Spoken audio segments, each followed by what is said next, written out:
4. Are you okay with that? No one will see it except for them. All right. So high period 6, if you're watching this, it means that this class is better than period 4. All right. Woo! Shall we begin? Last class, am I sharing my screen? I am. Last class, we learned about Rolle's theorem on the mean value theorem, yeah? Can we get some more cameras on and more people like nodding along? So I made a really big deal about this. I thought it was like a pretty good lecture, actually. Went a little bit different in every class, but I thought it was basically pretty good, yes? We spent a long time like throwing like a stupid thing in the air and shoe and catching it and then speculating about Rolle's theorem. We proved Rolle's theorem.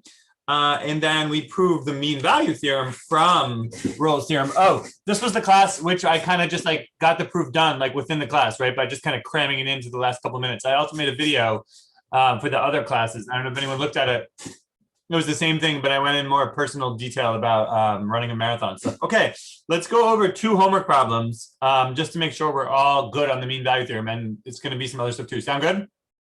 All right, what are those 2 homework problems that we're going to go over right now? I thought we could do number 7. So without further ado, number 7 says, find the 2 x-intercepts of the function and show that the derivative is 0 at some point between the 2 x-intercepts.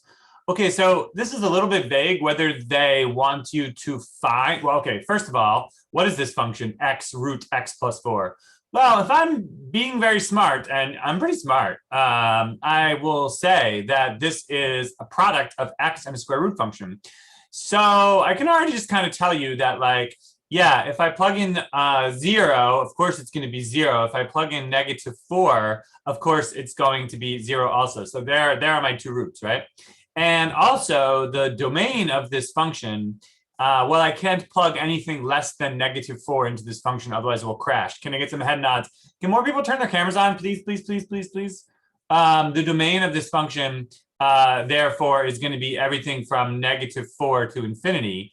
And actually, I think I can even tell you what this function is going to look like, because it's going to be 0 here, and then over here at -4, it's going to start. Is it going to be positive or negative in between -4 and 0? Well, because I have pre-calculus skills, I can tell you that the square root of x plus 4 will always be positive. So the entire sign is going to be determined by the sign of x. So that's going to be negative positive. Or do you agree? And end behavior-wise, by the time x is very big, that 4 is going to be irrelevant. So this is going to kind of look like x to the 3/2 end behavior-wise eventually. Sorry, so I'm telling you that this function is going to pretty much look like that. Cool. All right, so that was already a lot of thinking based on my pre-calculus experience. Okay, what can calculus tell me? Well, calculus can tell me that my eyes are not deceiving me.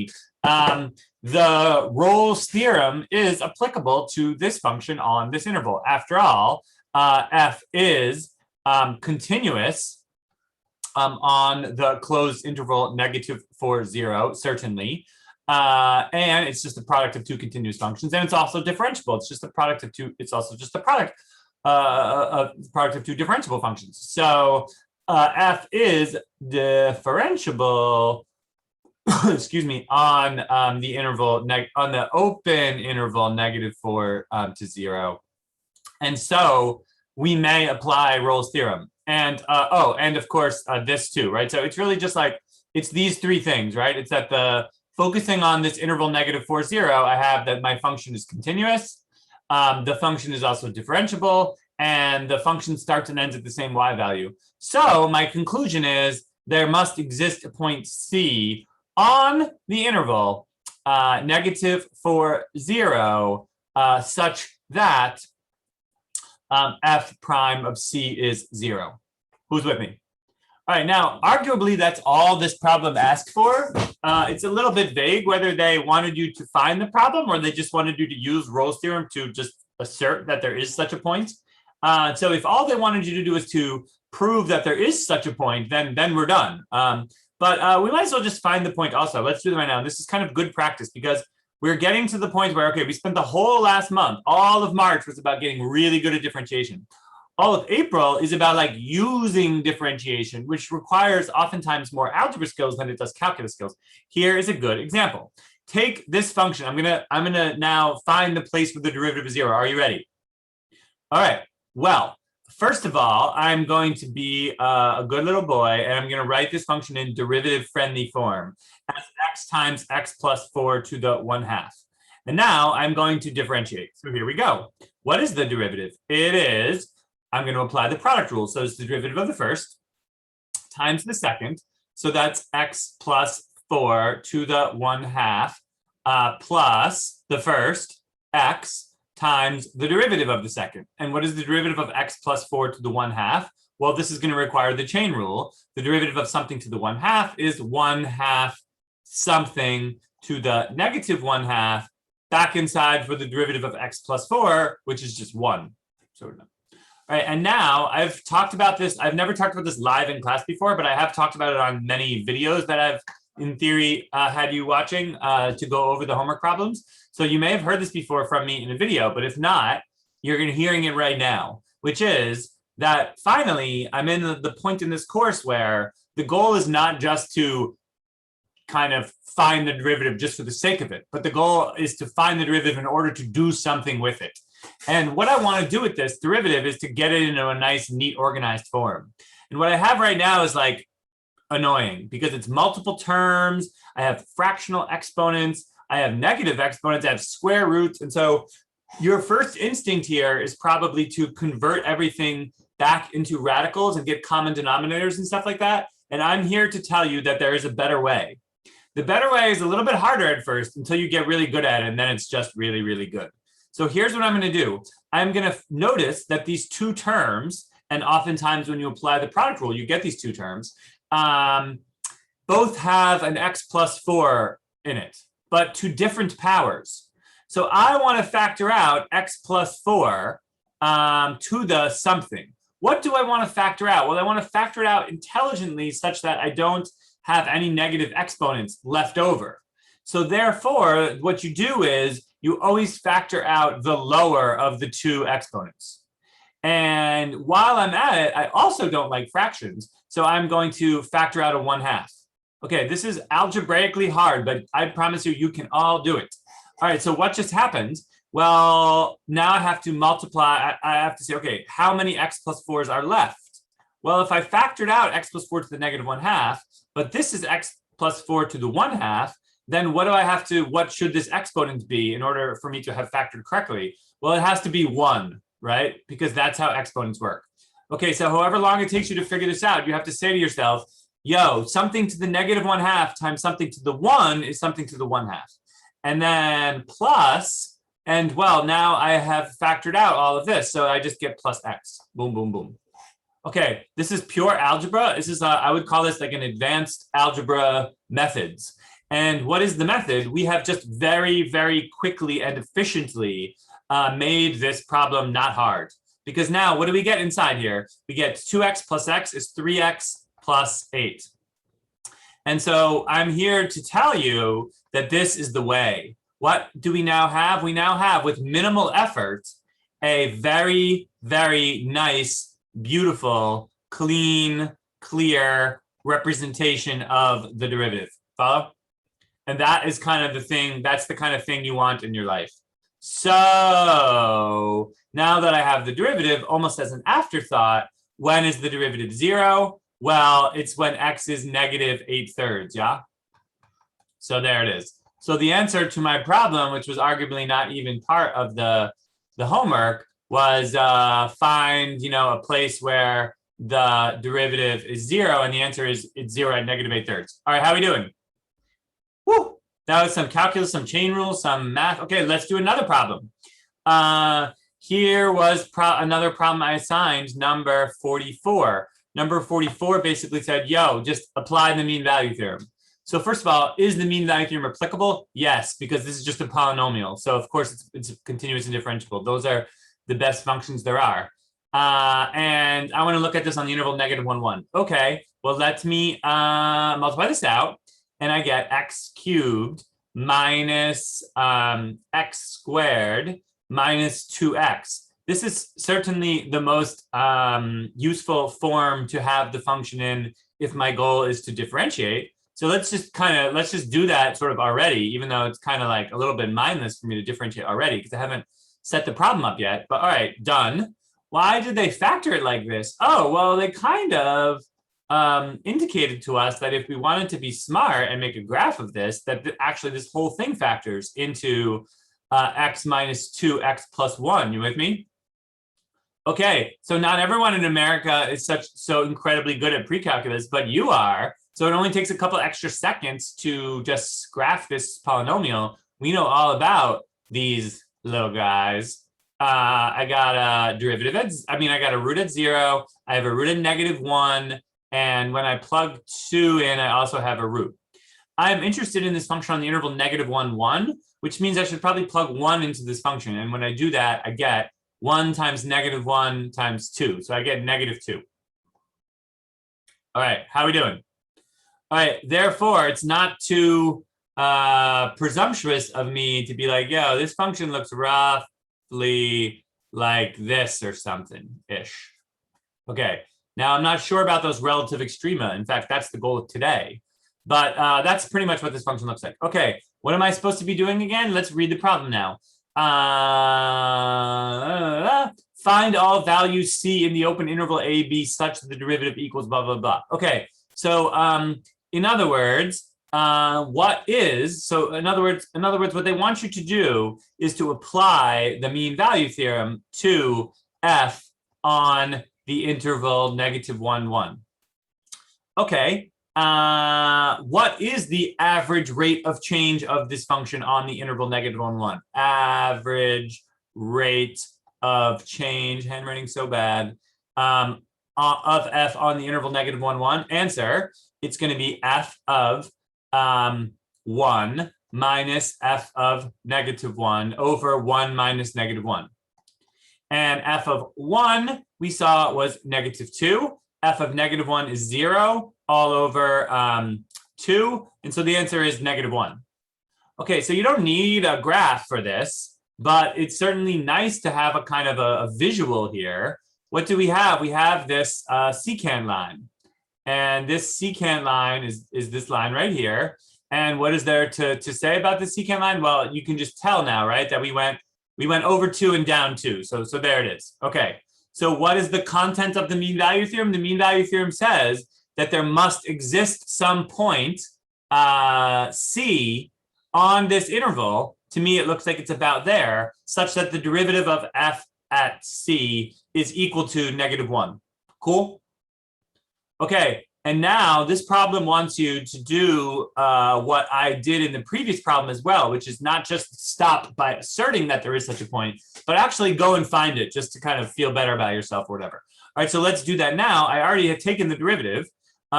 There better be a point on this interval where this derivative, derivative equals -1. Are you guys following on this? Everyone's being so silent. Is that because this teaching is just so high quality that you're just speechless? 3x squared minus 2x. So I add 1, so it's -1. Does this factor? I certainly hope so. 3x, 1, x, 1. What do I get? 3x squared minus 3x plus 1. There we go. Okay, answer. There are 2 places where this derivative is -1. One of them is x equals -1/3, and the other one is x equals 1. Okay, and so the answer to this problem is that -1/3 is the one I was looking for, right? So the fact is that f prime of -1/3 is -1, and that's the answer. It's also true that the derivative is -1 at x equals 1. So that's kind of cute. That means that this green line is in fact not just a secant line. It's like a tangent line too, or something like that, right? To the point there. Okay, and so -1/3 looks about right. So that's it. All right, any questions? This is just me doing some problems. How are we doing? Mean value theorem? That's like the basics. Okay, I bet that you still don't understand the mean value theorem, or at least you don't appreciate it. So the whole rest of today is about using the mean value theorem to like change our lives. Shall we begin? Here, I am making a bold claim. The bold claim I'm making now is that Rolle's theorem and the mean value theorem, they're kind of like the same theorem. One is just an extension of the other, basically. These are the essential link between knowledge about a function and knowledge about its derivative. In particular, the mean value theorem enables me indirectly to know certain things about the derivative of a function and therefore learn about that function. Let's see an extremely simple example. F of 0 is -3. The derivative of f is less than or equal to 5. How big can f of 2 be?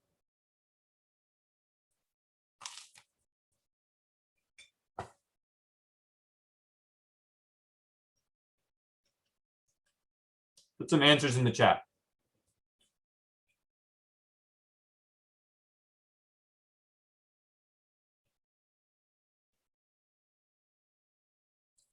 Stone Cold Travis says, I got this, Mr. Rose. I start at -3. The derivative is less than or equal to 5. Well, the derivative is just the rate of change. In fact, you might as well just think of this as a position function, because why not? So what's my situation? Well, my situation is that at f of 0, I'm down here in -3. Okay, great. The derivative is less than or equal to 5. Well, the derivative is just the velocity or the speed. So in other words, you're telling me I got to start down here at -3, but my max speed is 5. In other words, all I can do, if you want to think of this as meters and this as time, in seconds, then I'm allowed to travel 5 meters per second at most. Well, if my max speed is 5 meters per second, how big can f of 2 be? Well, that's 2 seconds later. So the max I can be is if I did actually just go at the max possible speed the entire way. And therefore, common sense says that the biggest I can be is 7. Who followed that? Just totally obvious. Travis, this is more or less what you were thinking? Okay. Good.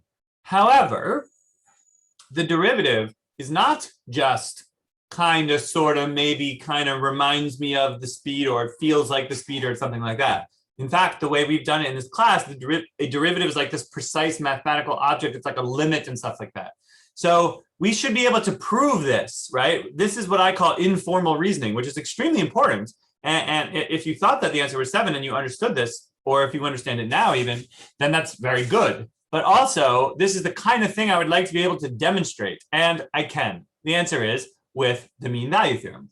So what we're going to do is we're going to simply apply the mean value theorem to f on the interval 0, 2. What does it say?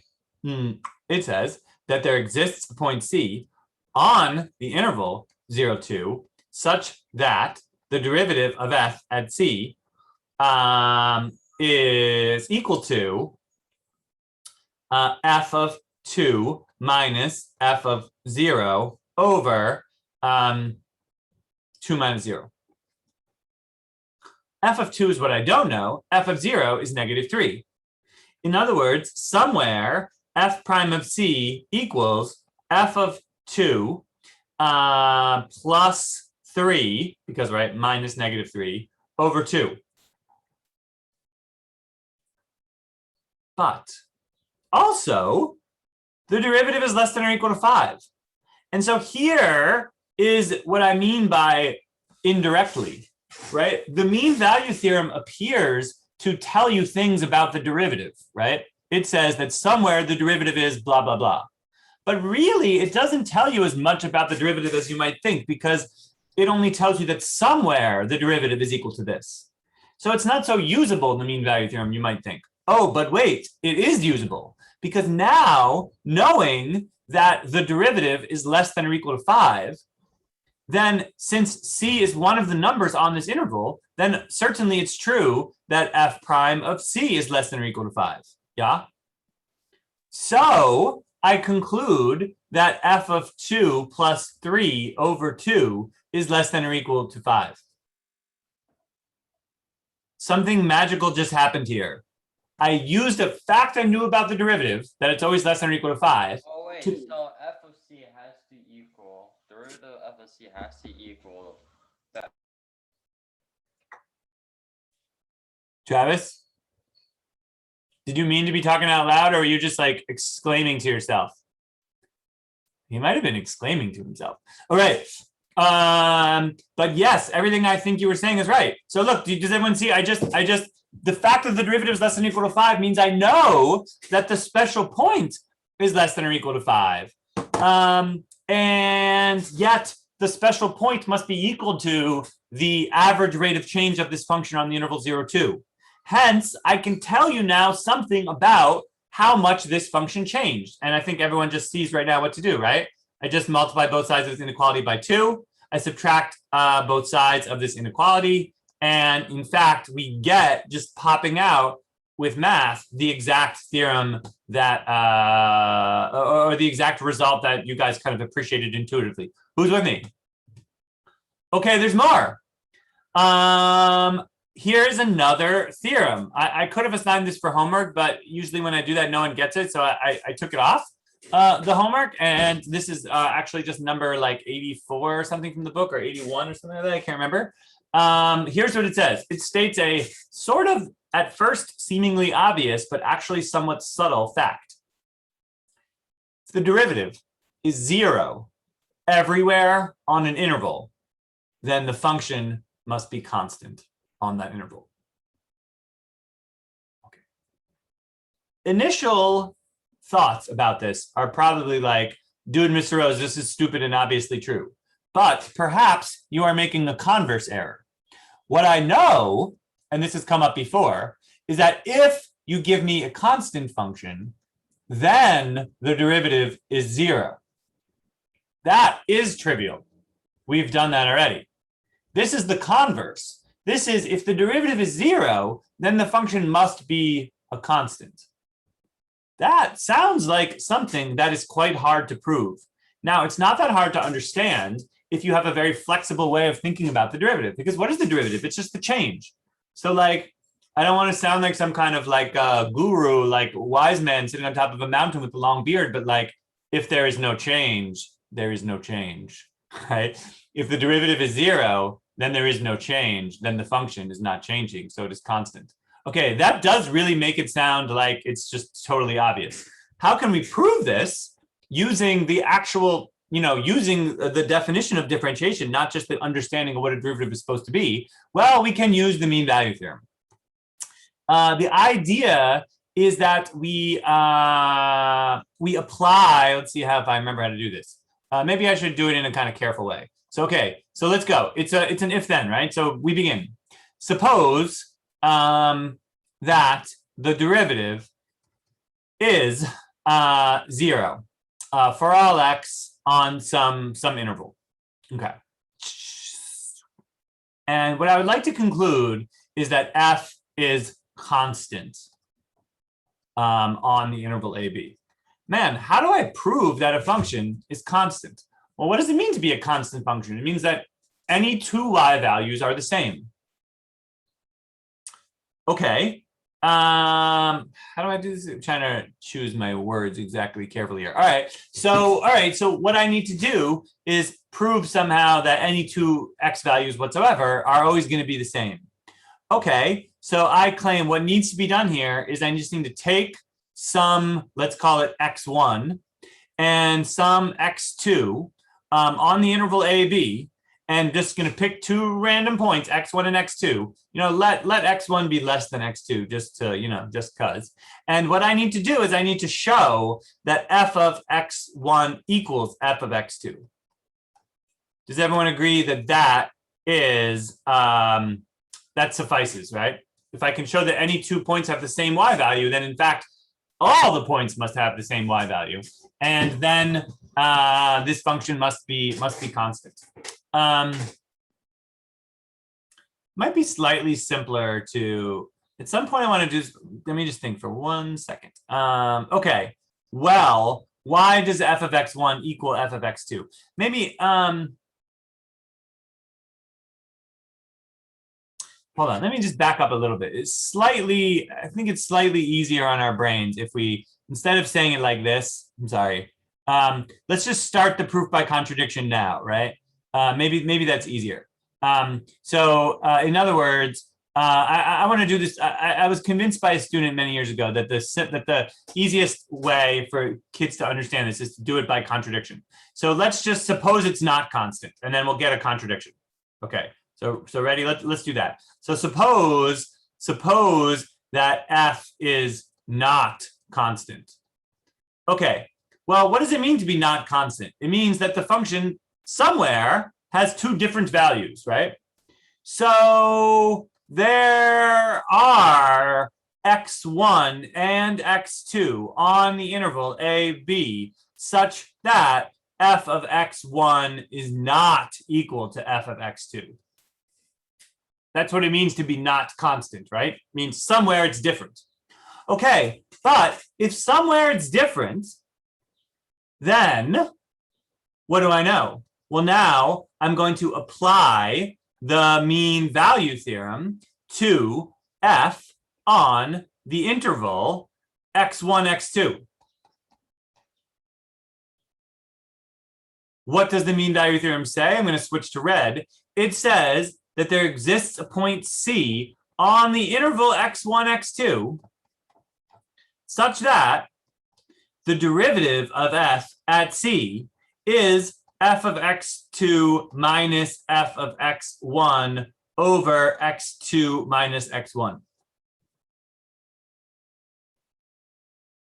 But I have just assumed that f of x1 and f of x2 are different from each other, right? If they're different, what can I say about this numerator? It's not going to be 0. It's not going to be 0. The derivative of it cannot be 0. Yeah, therefore, the change is non-zero. But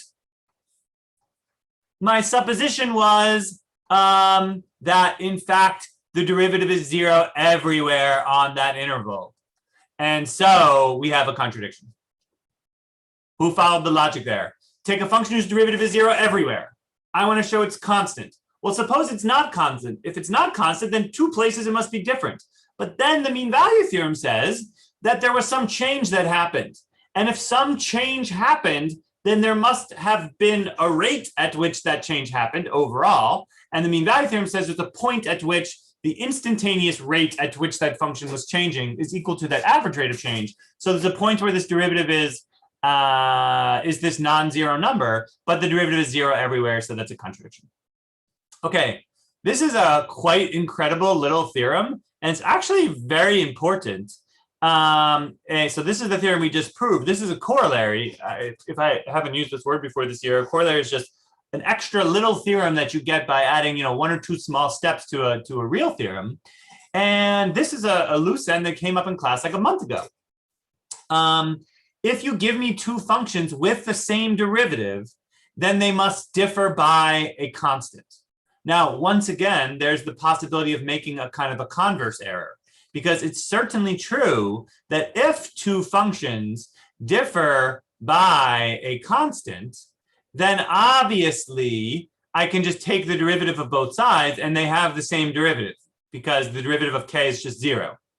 Okay, so that's like a one-line proof. But the converse, we speculated, is equally sort of intuitively true, but not so easy to prove. Does everyone see what I'm talking about now? Now I'm starting with the derivative being 0. So suppose, starting with the fact that the derivatives are equal, and I want to prove that that they must differ by a constant. Okay, how am I going to do this? Well, I have to use this trick now for the third time. It happened in a video only, sadly, of me going over this run up the mountain, run back down again, intermediate value theorem problem. And it happened last class in the mean value theorem. If you want to show two things are, one way to kind of analyze the sort of equality of two functions is to make a new function which is their difference. So let the h function be the difference between the f function and the g function. Why would I do that? Because then what is the derivative of this h function? Answer, the derivative of h is just f prime of x minus g prime of x. And that is, by assumption, 0, right? Because I just assumed that the derivatives were equal. So that's why this is 0. But then I got this theorem that I proved in the previous slide. Whenever a function has a derivative of 0, then that function must be a constant function. Follow? So by applying that theorem, I can now tell you that this h function is in fact just a constant. Maybe I should just, I don't know why I'm using k. I'll just use, everyone uses c, so I'll just use big C.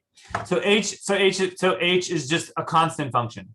But what was h actually? H actually was f of x minus g of x. And so I have just proven to you that f is g plus a constant.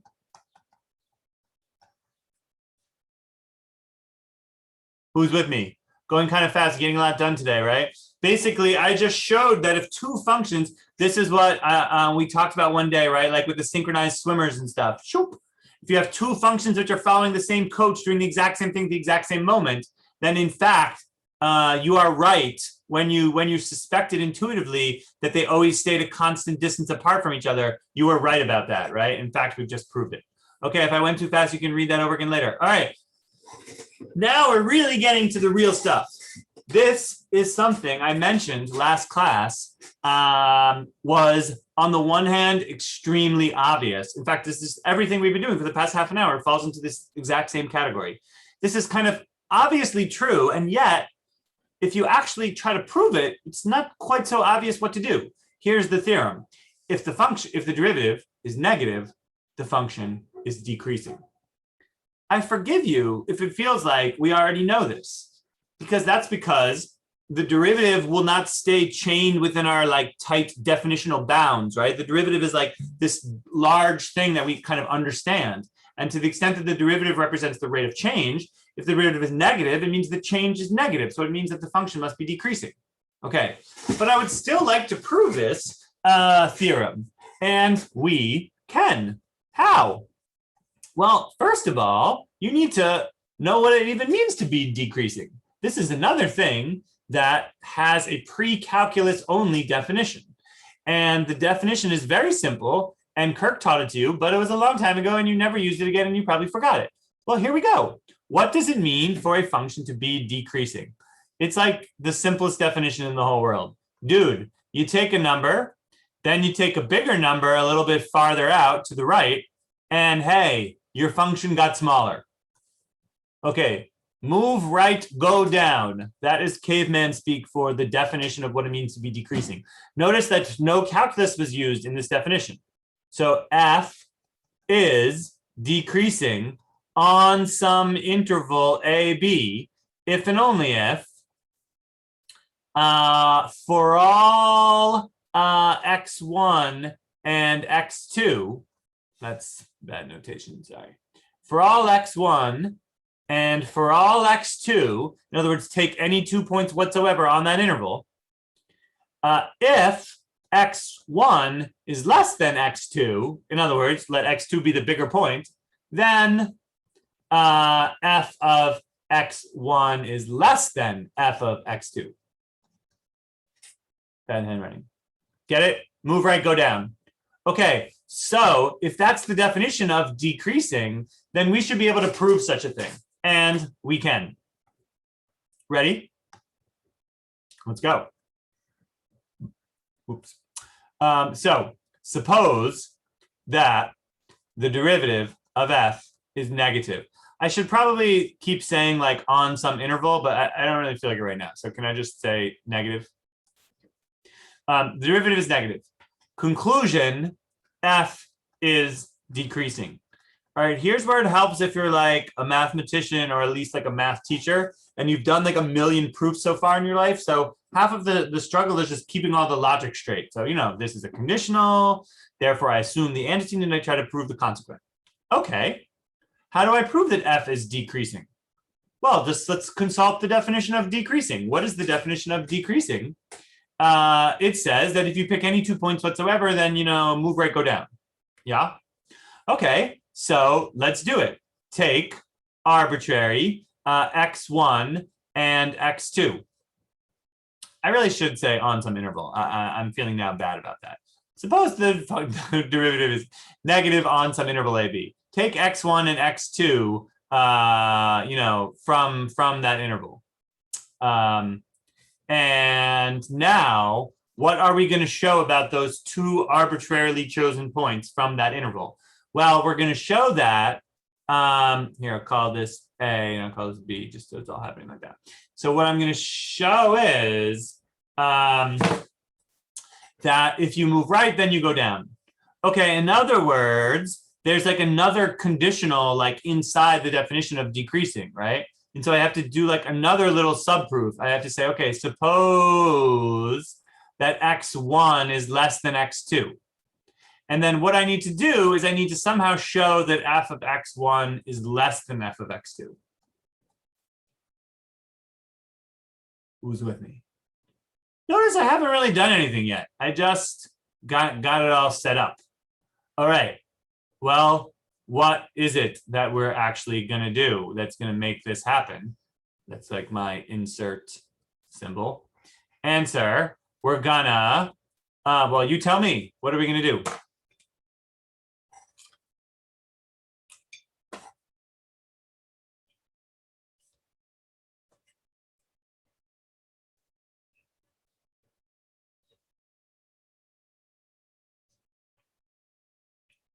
This would be more beautiful. Use the mean value theorem. Yeah, we are going to use the mean value theorem. We're so right. Because, look, here's my function. Well, I draw in, it's so bad. Sorry.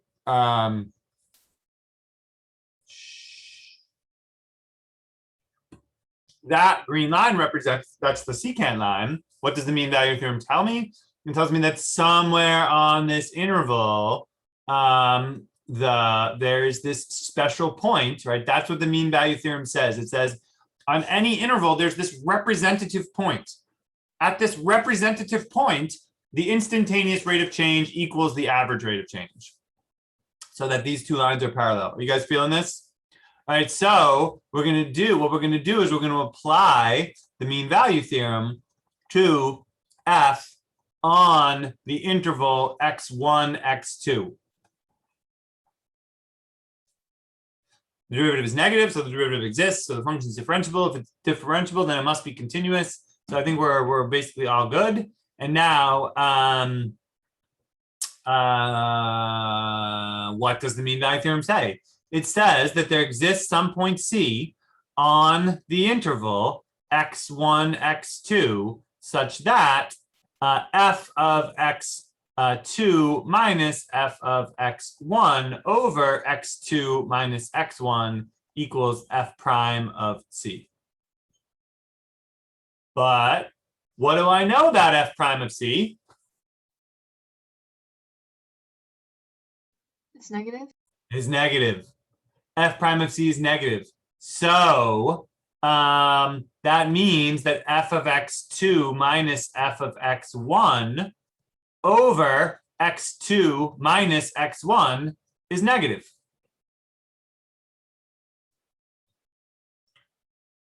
But now we're done.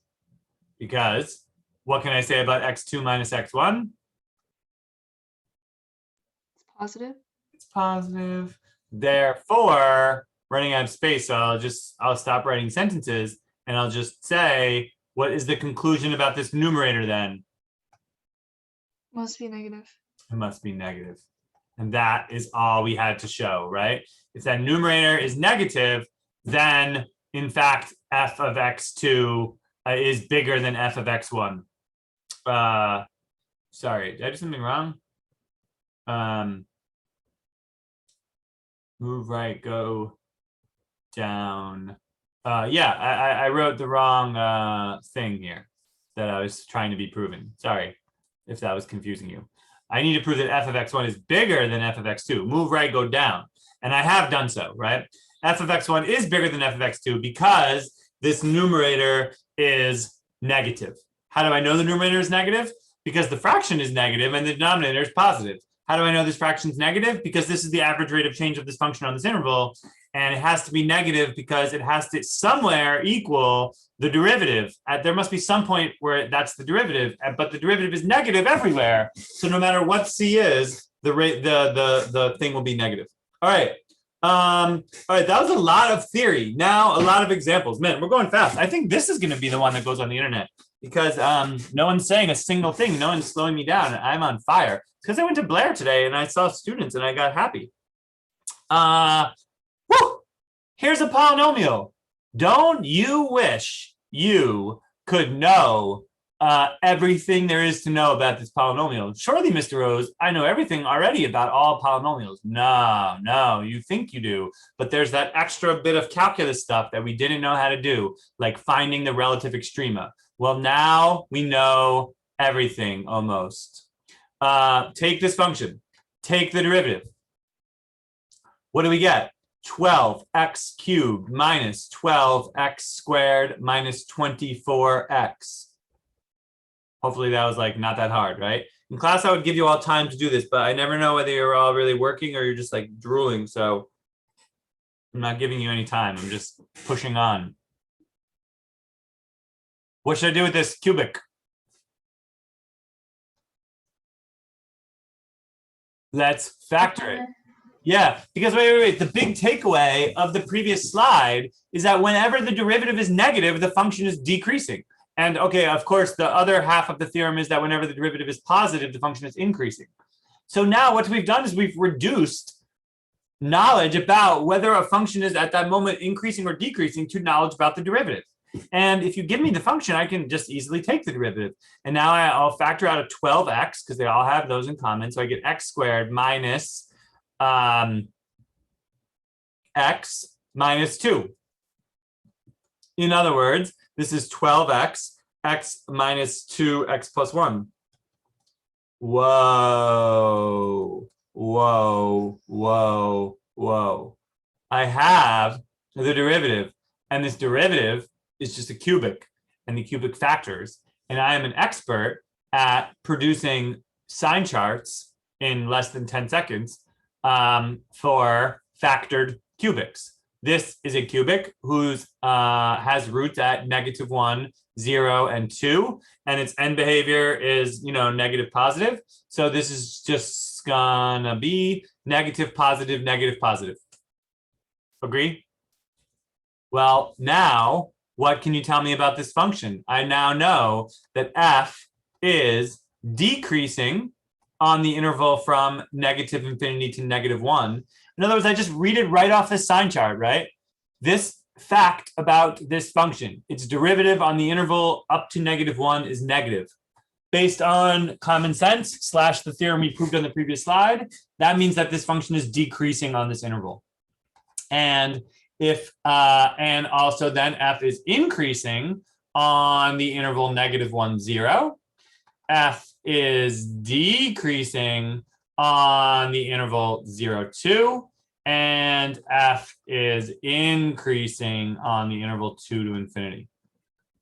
This is like kind of amazing. It means that if you were to graph this function, and this is -1, that's 2, then okay, I don't know what the y values are right now, and I don't want to waste a lot of time on that. But basically, it means that this function is getting smaller until -1, and then it's going to get bigger until 0, and then it's gonna, then it's going to get smaller until 2, and then it's going to start increasing again. What am I doing? It looks so bad. But basically, it means that this cubic looks kind of like that. I'll pretend that I meant to do that. Woo! Right? In other words, these are all the places where the derivative is 0, here, and here. At -1, 0, and 2 are the places where the derivative is 0. But more than just knowing that the derivative is 0 there, I in fact know that my function was decreasing up until -1, increasing thereafter, decreasing after that, and then increasing after that. Yeah? In other words, what do I now know about this cubic?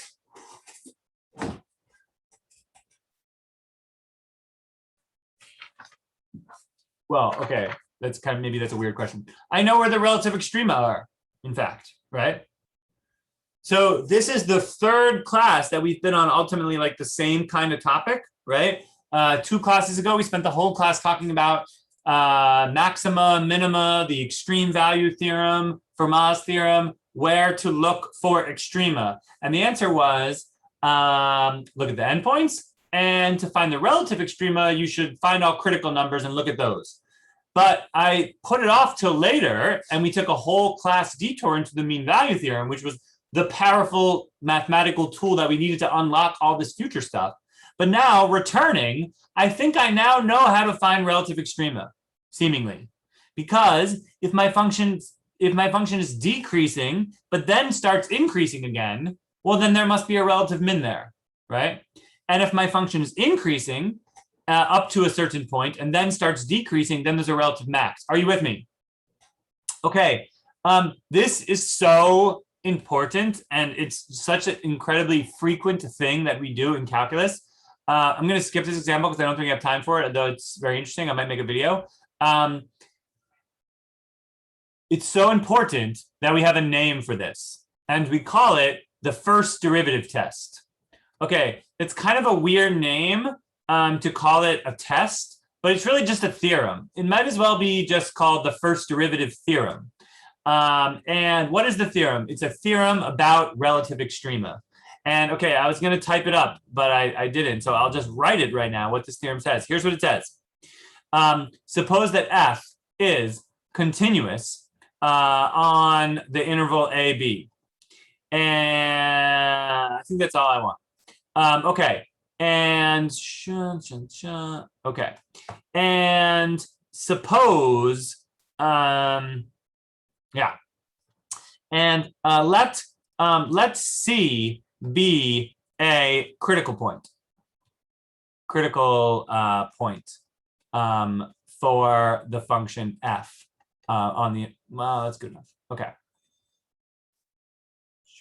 Okay, so I have a critical point. What does that mean? It means that it's somewhere where the derivative is 0 or somewhere the derivative doesn't exist. Okay. Well, here is the theorem. The theorem says there are 2 versions of it, one for relative minimum and one for relative maximum, but they're really just the same thing. The theorem says that if the derivative is negative up to that point C, and the derivative is positive after that point, then f of C is a relative min. Okay. This picture is, I think, kind of obvious. It says, yo, take some point C, let it be a critical point. So therefore, the derivative is either 0 or doesn't exist.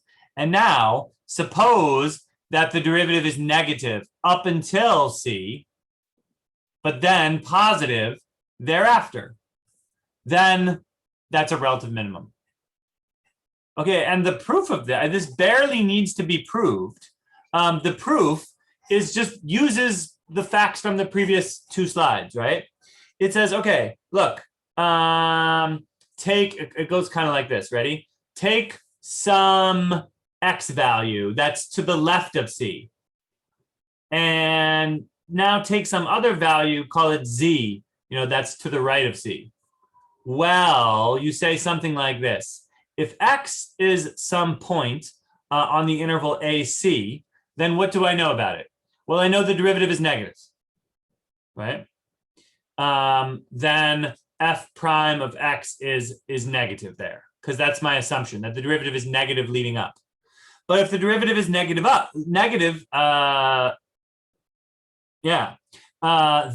I use the theorem that so f is decreasing. Okay.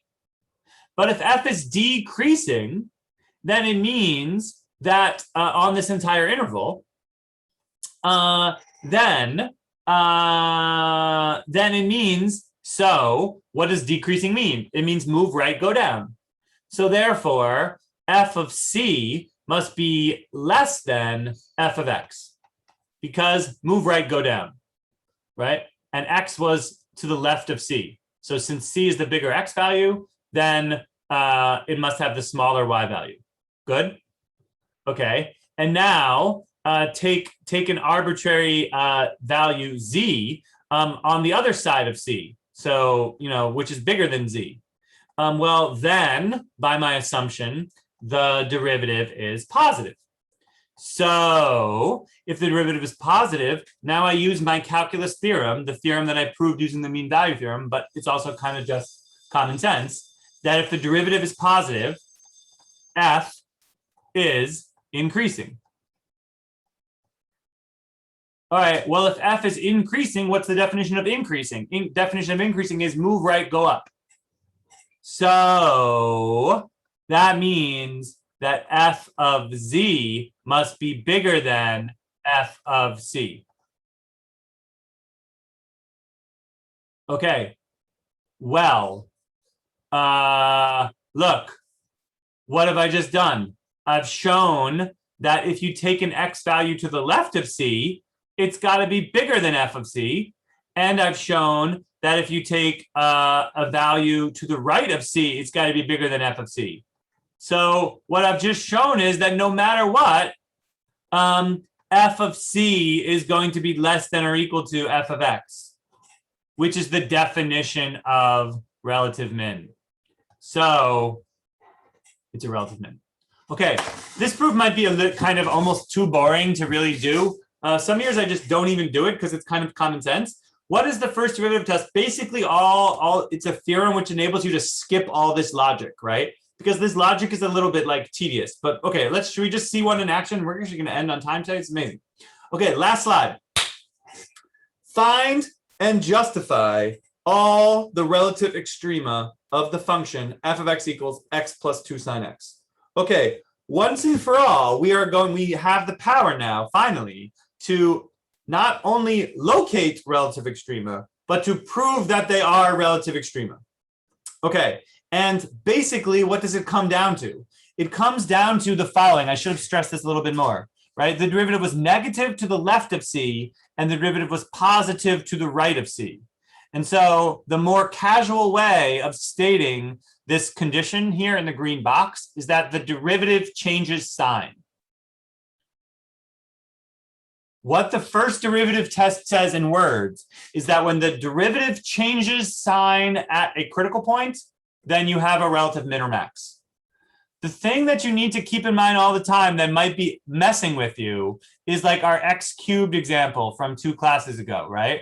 Remember how here the derivative was 0, but it wasn't a relative min or a relative max. And that's because the function was increasing, and then it was just increasing some more. In other words, this x cubed function has a positive derivative to the left of 0, but it also has a positive derivative to the right of 0. So that's why there's no relative min or relative max. But when the derivative changes sign, then you get a relative min or max. Okay, let's do it. I got a function. What should I do? Well, I want to find relative extrema. So the first thing to do is just take the derivative. The derivative of x is 1, and the derivative of 2 sine x is 2 cosine x. Great. What now? Find critical points. What are critical points? Places where the derivative is 0 or does not exist. Well, this derivative is always going to exist. Therefore, I only need to consider the values where this derivative is 0. Okay. When is 1 plus 2 cosine x equal to 0? Whenever cosine x is -1/2. And that happens here and here. Yeah? Chop. Therefore, x equals 2 pi over 3 and 4 pi over 3. Okay. And now I need to perform a sine analysis on 1 plus 2 cosine x, because to know whether my function is increasing or decreasing requires me to know whether the derivative is positive or negative. Fortunately, we are experts at this because back in pre-calc C, I took a whole couple of days or whatever and made you guys get really good at solving trigonometric inequalities. And so, without further ado, let's solve the following inequality. When is 1 plus 2 cosine x positive? In other words, I want to know when the derivative is positive, because that'll be when the function is increasing. You guys following this? Okay, well, that will happen when, kind of repeating some work here, that will happen when 2 cosine x is greater than -1, which will happen when cosine x is greater than -1/2. So now I'm going to make this picture. And now remember, we do all that shady stuff, right? We say, okay, when is cosine x greater than -1/2? Answer, whenever cosine, which is the x coordinate, is bigger than -1/2. And now I'm going to make a sign chart, kind of like I did 2 slides ago, but this time like a little bit harder because it's like trig and stuff. What can I say? So this is 0, this is 2 pi, and I'm making now a graph or picture, analysis of the sign of this derivative. Well, it's going to be positive until 2 pi over 3. Agree? That's what my shading tells me. I always shade when it's positive just by default. It's going to be negative between 2 pi over 3 and 4 pi over 3. And positive between 4 pi over 3 and 2 pi. Yeah? So what do I know? I know that my function is increasing, then it's decreasing, then it's increasing. Therefore, what is happening at 2 pi over 3? If my function is increasing up until 2 pi over 3 and then decreasing afterward, then there must be a relative max here. Yeah? And here there must be a relative min. Okay, in the last 1 minute of class, I'm going to teach you this is actually very, very important, and the AP exam is extremely annoying in particular about this, how to precisely express yourself. And so there's this kind of magic sentence, and it goes like this.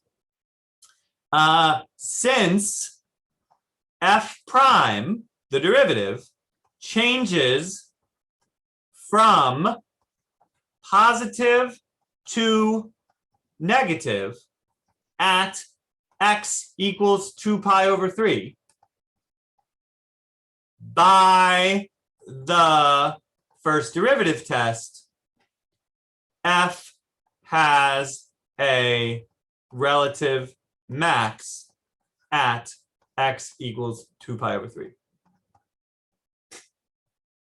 Doesn't sound too hard, but what you must explicitly reference that, because if the word justify, notice which I wrote in giant all caps, means that like a full sentence is required. So anytime someone, whether it's me or the AP exam or our textbook, says justify that a function has a relative max or relative min, then it means you need a full sentence. And the full sentence is that the derivative changes sign, and since it changes sign from positive to negative, then there's a relative max there. Cool? And notice that built into this theorem is you don't need to talk about all that annoying stuff again with like, it's positive, therefore I know that the function is increasing. You don't have to mention any of that, right? And here the derivative is negative, therefore I know that the function is decreasing. That's the power of the first derivative test. It kind of packages all that stuff into the theorem, and then this is all you need to write. All right, how are we doing? Woo! A lot of math today, but actually I thought it was all pretty good. Any questions, thoughts, comments? I don't see you guys again till Thursday. We got to tie up a million loose ends at the end of the quarter, but we have some wiggle room after that, at least in my world. So I will see you on Thursday. Cool? Bye. Thank you. Thank you. Thank you. Thank you. It's a good one. This is going on the internet. Woo! Can't imagine doing any better.